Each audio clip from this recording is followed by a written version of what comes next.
ભાઈ ભક્તો, આપણા શરીર ઉપર બે નામની વસ્તુઓ પરમાત્માએ રચના કરી છે.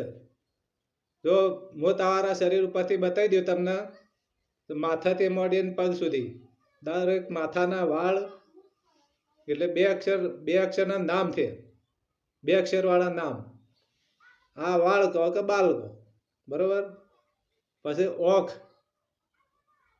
પછી નાક, એના બે અક્ષરો, ઓખના બે અક્ષરો, મોઢું એના બે અક્ષરો, દોત એના બે અક્ષરો, હોઠ એના બે અક્ષરો, દાઢી એના બે અક્ષરો, છાતી એના બે અક્ષરો, હાથ એના બે અક્ષરો, પેટ એના બે અક્ષરો,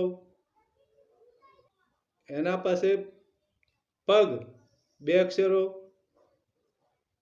આ બધા બે અક્ષરો છે. તમે ગણજો તમારા શરીરમાં જે વસ્તુ બનાવી છે ને એના બે બે બે અક્ષરો ઉપર નામ છે, અને એના ગુણધર્મો અલગ અલગ છે. ભગવાને કોઈ શોખમાં નથી બનાવ્યું હારી.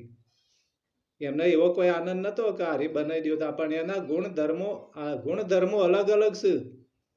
એટલે તમે જાતે અનુભવ કરશો ને તો હારી વસ્તુ કયા ગુણધર્મમાં છે, ઓખ કયા ગુણધર્મ કરી રહ્યું છે, નાક કયું કરી રહ્યું છે, એ બધાના ગુણધર્મો અલગ અલગ આપેલા છે.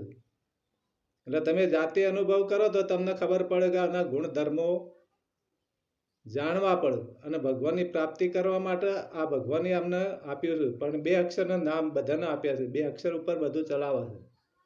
અને ત્રીજા અક્ષર ઉપર તો બ્રહ્માંડમાં કોઈ અલગ બેઠો છે. એમાં નથી ઓમ, એમાં અ ઉ મ.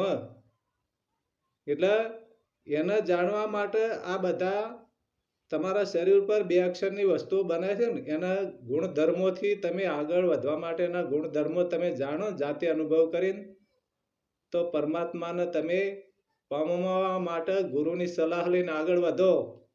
કે આ બધું જે બનાવી પરમાત્માએ કોઈ શોખ નતો આવતો, એના આનંદથી કોઈ નહીં બનાવી. અને આનંદ આવે છે, એમને નથી આવતો એમ નહીં, પણ માણસને સુધારવા માટે આ બનાવ્યું છે આ બધું. અને જ્ઞાન માણસને જ આપ્યું છે. સદબુદ્ધિ આપી હોય તો માણસને આપી છે. આ એટલા માટે સંતોએ ઋષિ મુનિએ આપણા શરીરને પિંડ નામ પાડ્યું. બે અક્ષર વાળું પિંડ નામ પાડ્યું. કેમ કે જે પિંડમાં છે એ બ્રહ્માંડમાં છે. પિંડે શું બ્રહ્માંડ. એટલા માટે સંતોએ બીજું નવું નામ આપ્યું પિંડ.